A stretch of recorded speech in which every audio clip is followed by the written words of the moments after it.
I never thought I'd be the target of a deranged HOA president, but here we are.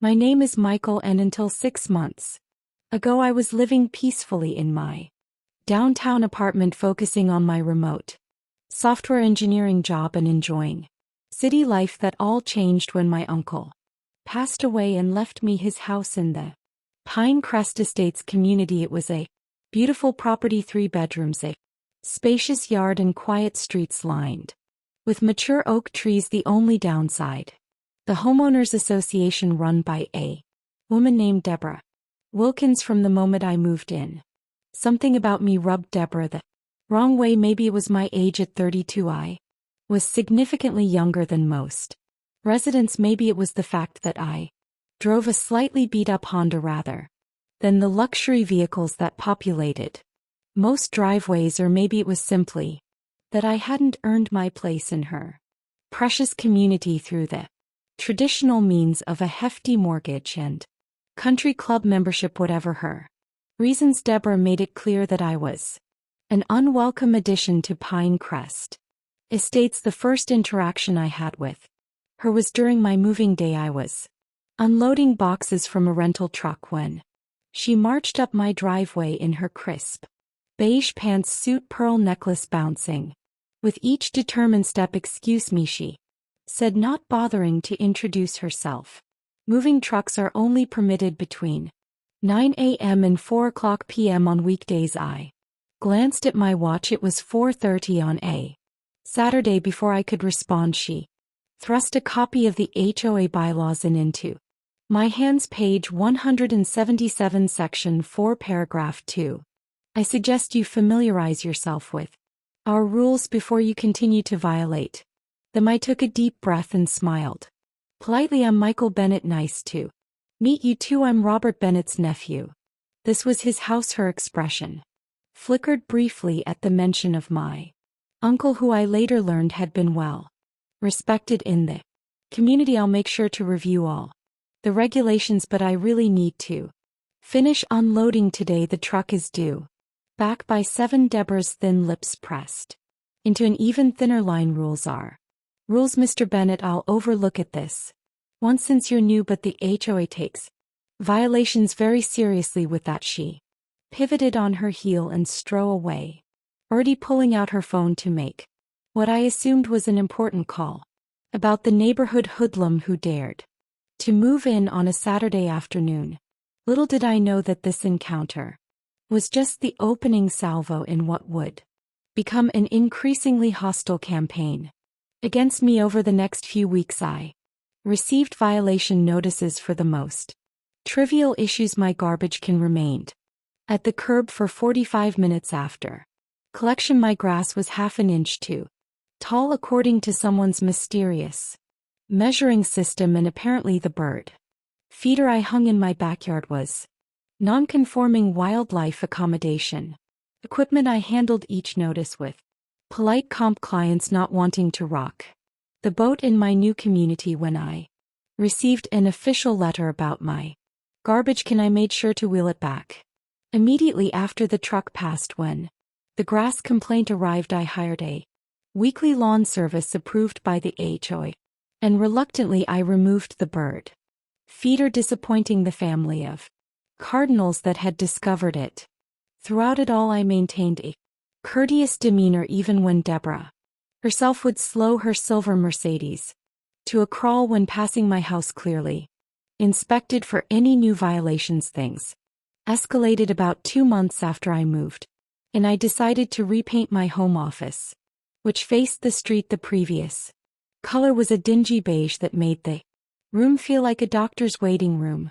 From the 1980s, I chose a soft blue-gray that would help me feel calm during long work days. I checked the HOA guidelines and confirmed that exterior colors needed approval, but interior colors were not mentioned. I spent a weekend painting, and by Sunday evening my office looked fantastic. I went to bed feeling accomplished and ready for my work week.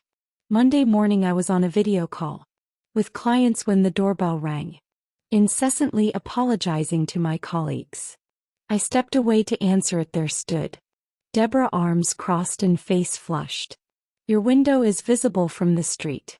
And that color is not on the approved exterior palette, she declared without preamble. I blinked, genuinely confused. It's an interior wall, Deborah. The guidelines only mention exterior colors requiring approval, she scoffed as if I'd suggested the earth was flat. If it's visible from any public area, it falls under exterior appearance regulations, page 23, section 8. She peered past me into my home. You'll need to repaint immediately. I've already scheduled a special board meeting for this evening to discuss your violation. I felt my legendary pain beginning to fray. I'm in the middle of an important work call. Can we discuss this later? This is a priority, Mr. Bennett. The integrity of our community aesthetic is at stake. The way she said it, you'd think I'd painted a neon mural of dancing flamingos rather than a subtle blue-gray. I'll review the guidelines again and get back to you, I said firmly, starting to close the door. But right now I need to return to my meeting. Her foot shot out, locking the door. This needs immediate attention. Deborah, I interrupted, my voice level but firm. I am working. I will address this after business hours. Please remove your foot from my doorway. Something dangerous flashed in her eyes, a look of pure affront that someone would dare set boundaries with her. Slowly she withdrew her foot. The board meets at 7:00 p.m. I suggest you attend if you want any input on the repainting schedule. With that she turned and staled down my walkway, phone already in hand. I shut the door, took a deep breath and returned to my meeting. Apologizing for the interruption that evening, I reread the entire HOA guidelines and found nothing explicitly stating that interior paint visible from outside needed approval. Nevertheless, I attended the emergency board meeting that evening, where I was treated to a 30-minute presentation by Deborah about community cohesion and property value preservation. 3 other board members sat there looking slightly uncomfortable, but unwilling to contradict their fearless leader. When allowed to speak, I calmly pointed out that the guidelines didn't specify interior colors visible from outside. I also presented photos of several other homes in the community with non-beige rooms visible through windows. The board members exchanged glances and eventually a timid woman named Helen suggested that perhaps the guidelines should be clarified for future reference, but that my office color could remain. Deborah looked as if Helen had suggested we all dance naked in the community fountain. The meeting ended with a grudging agreement that I wouldn't have to repaint, but Deborah's glare as I left made it clear that this battle was far from over. The following week I received notices about my mailbox being too low, the unauthorized wind chimes on my back porch which weren't visible from any public area, and the excessive number of potted plants on my front porch. I had 3. I addressed each complaint according to guidelines but began documenting everything. I had a feeling I might need evidence of this harassment. Eventually my instincts proved correct when mysterious things began happening around my property. First, my mailbox was knocked over, possibly by accident, though it seemed firmly embedded in the ground. Then the potted plants on my porch were tipped over, soil spilling across the wood. My garden hose was cut in 2 places each time I cleaned up the mess, replaced what needed replacing, and installed another security camera. Yes, security cameras. After the mailbox incident, I invested in a comprehensive system that covered every approach to my home. They were small, discreet, and provided crystal clear footage with night vision capabilities. I didn't mention them to anyone. No HOA guidelines prohibited security devices, and I made sure they were unobtrusive.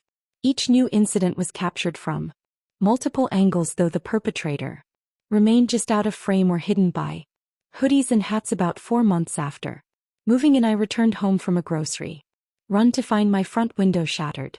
Glass littered my living room floor, and a large rock sat among the shards. I called the police immediately. Officer Rodriguez arrived within 20 minutes, took my statement, and examined the scene. Any idea who might have done this, sir? He asked, notepad in hand. I hesitated.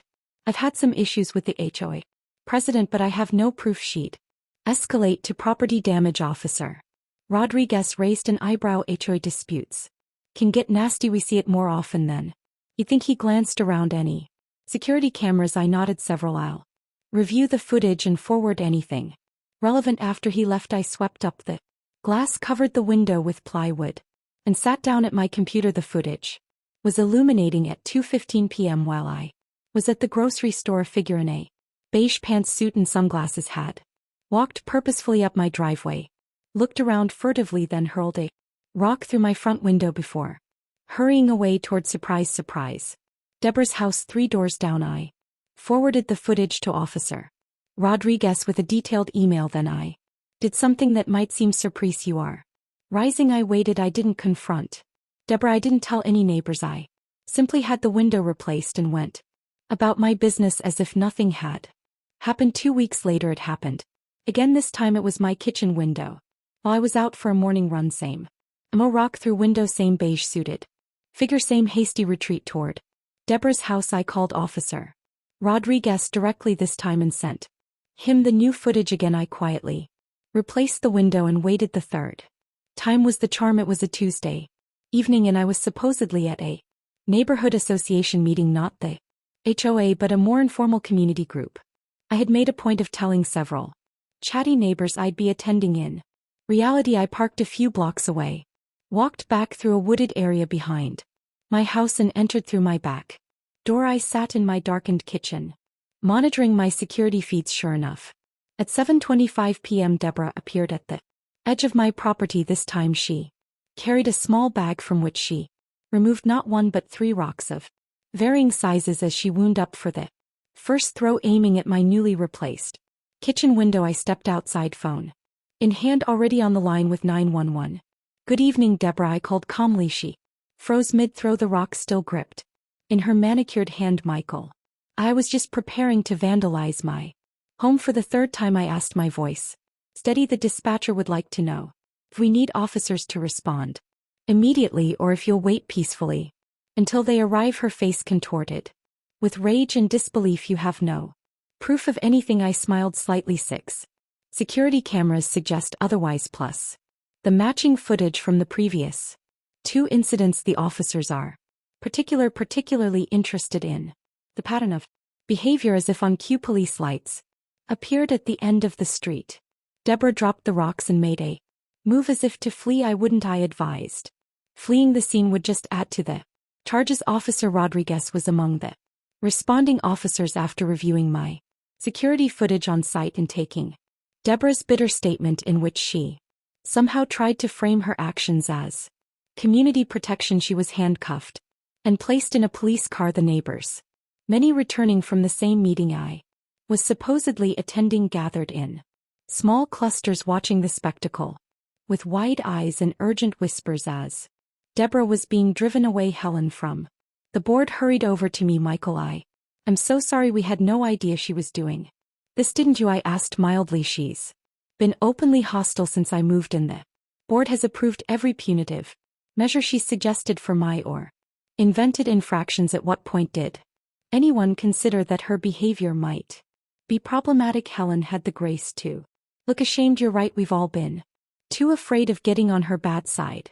The things she's done to people who cross her." She shuddered. Over the next few days the story spread throughout Pine Crest Estates. Neighbors I'd barely spoken to stopped by with baked goods and apologies. I learned that Deborah had been terrorizing residents for years, having cars towed for being one in over the edge of a driveway, issuing fines for unapproved holiday decorations, even sending threatening letters to a family whose autistic child was too noisy in their own backyard. Deborah was charged with multiple counts of vandalism, trespassing, and harassment. The evidence was overwhelming, not just from my security footage but from the testimony of other residents who came forward. Once she was arrested, she accepted a plea deal that included probation, community service, significant restitution to me and other victims, and a restraining order preventing her from contacting me or entering Pine Crest Estates for 5 years. The HOA board, now